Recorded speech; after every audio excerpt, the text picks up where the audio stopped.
आज हम केमिस्ट्री की दुनिया में एक बहुत ही दिलचस्प सवाल पर बात करेंगे। कुछ चीजें पलक झपकते ही क्यों हो जाती हैं, जबकि कुछ में सदियां लग जाती हैं। जैसे लोहे पर जंग लगना, उसमें सालों लगते हैं, बिल्कुल। लेकिन एक माचिस की तीली वो तो तुरंत जल जाती है।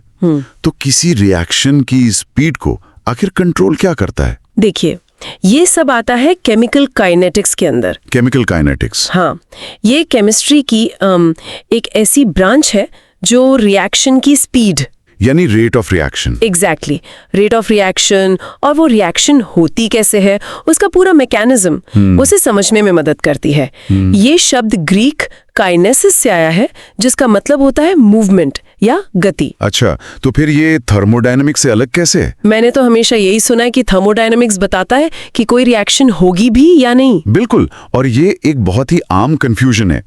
थर्मोडायनेमिक्स सिर्फ फीजिबिलिटी बताता है। फीजिबिलिटी, हाँ, मतलब क्या कोई रिएक्शन अपने आप हो सकती है या नहीं, पर किनेटिक्स उसकी स्पीड बताता है। सबसे अच्छा उदाहरण है हीरा। थर्मोडायनामिक्स के हिसाब से हीरा अस्थिर है। क्या? हाँ, उसे ग्राफाइट में बदल जाना चाहिए, जो कार्बन का ज्यादा स्टेबल फॉर्म है। एक मिनट, मतलब diamonds are not forever? Thermodynamics के हिसाब से तो नहीं, लेकिन यहीं पर किनेटिक्स हमारी मदद करता है। किनेटिक्स बताता है कि हीरे का ग्राफाइट में बदलने का प्रोसेस इतना ज्यादा धीमा है कि उसे अरबों साल लग जाएंगे। अरबों साल? इसीलिए हम कहते हैं अ डायमंड इज फॉरएवर। तो थर्मोडायनामिक्स ने कहा हाँ ये हो सकता है, पर किनेटिक्स ने कहा हाँ पर अभी नहीं। वाह, तो आज हम इसी कब और कितनी तेजी से के साइंस को समझने वाले हैं। बिल्कुल। शानदार। तो चलिए शुरू करते हैं। रेट ऑफ रिएक्शन का असल में मतलब क्या है? क्या इसे हम किसी गाड़ी की स्पीड जैसा समझ सकते हैं? ये एनालॉजी बिल्कुल सही है, बहुत अच्छी एनालॉजी है। जैसे स्पीड होती है डिस्टेंस ओवर टाइम, है ना? हाँ, वैसे ही रेट ऑफ रिएक्शन है change in concentration over time. Change in concentration? हाँ, समय के साथ रिएक्टेंट्स, मतलब जो चीजें रिएक्ट कर रही हैं, उनकी मात्रा कम होती जाती है और प्रोडक्ट्स जो बन रहे हैं उनकी मात्रा बढ़ती जाती है। तो हम इनमें से किसी भी एक में बदलाव को माप सकते हैं? हाँ, किसी भी एक के कॉन्सेंट्रेशन में बदलाव को समय के साथ मापकर हम रेट पता कर सकते हैं। तो इसकी यूनिट भी कुछ किलोमीटर प्रति घंटा जैसी होगी केमिस्ट्री की भाषा में? कह सकते हैं। इसकी यूनिट होती है मोल्स पर लीटर पर सेकंड, जिसे हम मोल L-1 S-1 लिखते हैं। अच्छा, मतलब एक सेकंड में 1 लीटर सोल्यूशन में कितने मोल्स रिएक्टेंट कम हुए या प्रोडक्ट बने। ठीक है, लेकिन जब कोई रिएक्शन शुरू होती है तो क्या उसकी स्पीड हमेशा एक जैसी रहती है? बहुत अच्छा सवाल है। नहीं, ऐसा नहीं होता। और यहीं पे 2 तरह के रेट की बात आती है। पहला है एवरेज रेट। Average rate? हाँ, जो एक लंबे टाइम इंटरवल में मापा जाता है। मान लीजिए रिएक्शन के पहले 10 मिनट में कॉन्सेंट्रेशन में कितना बदलाव आया। ये हमें एक मोटा आइडिया देता है। और दूसरा है इंस्टेंटेनियस रेट, जो ज्यादा जरूरी है। इंस्टेंटेनियस मतलब किसी एक पल में। बिल्कुल। ठीक वैसे ही जैसे आपकी गाड़ी का स्पीडोमीटर उस पल की एग्जैक्ट स्पीड बताता है। केमिस्ट्री में ये ज्यादा यूजफुल है क्योंकि रिएक्शन का रेट लगातार बदलता रहता है। जैसे जैसे रिएक्टेंट्स खत्म होते जाते हैं, रिएक्शन धीमी पड़ जाती है। समझ गया। तो अगर हमें किसी रिएक्शन की स्पीड को कंट्रोल करना हो, उसे तेज या धीमा करना हो, हाँ, हमारे पास कौन कौन से नॉब्स या फैक्टर्स हैं? मुख्य रूप से 4 फैक्टर्स हैं। पहला और सबसे सीधा है कॉन्सेंट्रेशन ऑफ रिएक्टेंट्स। कॉन्सेंट्रेशन? हाँ, आमतौर पर एक बंद जगह में जितने ज्यादा रिएक्टेंट मॉलिक्यूल्स होंगे, उनके आपस में टकराने की प्रोबेबिलिटी उतनी ही ज्यादा होगी और रिएक्शन उतनी ही तेजी से होगी। अच्छा, ये तो एक्सटर्नल फैक्टर्स हैं जिन्हें हम कंट्रोल कर सकते हैं। क्या रिएक्शन की स्पीड इस पे भी डिपेंड करती है कि रिएक्टेंट्स खुद कैसे हैं? मतलब क्या कुछ केमिकल्स नेचुरली ही फास्टर होते हैं? बिल्कुल, यही हमारा दूसरा फैक्टर है, नेचर ऑफ रिएक्टेंट्स।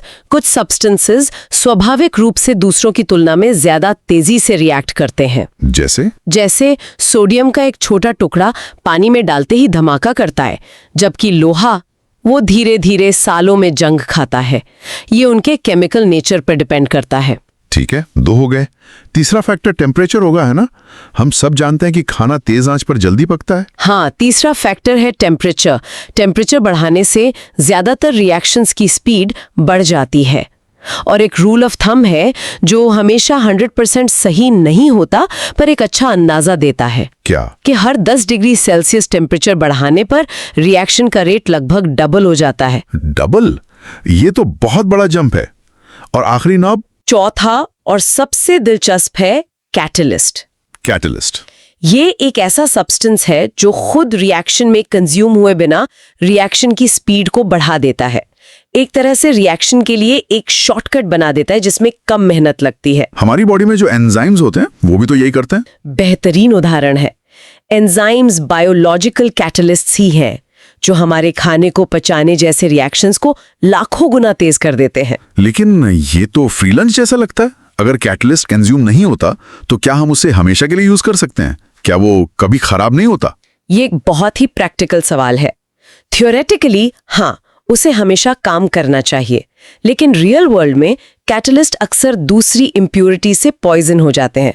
पॉइजन? हाँ, या हाई टेम्परेचर पर उनका स्ट्रक्चर खराब हो जाता है जिससे उनकी एफिशिएंसी कम हो जाती है। इसलिए इंडस्ट्रियल प्रोसेसेस में उन्हें समय समय पर रीजेनरेट या रिप्लेस करना पड़ता है। ठीक है, अब यहाँ पर चीजें और दिलचस्प हो जाती हैं। मैंने रेट लॉ के बारे में सुना है।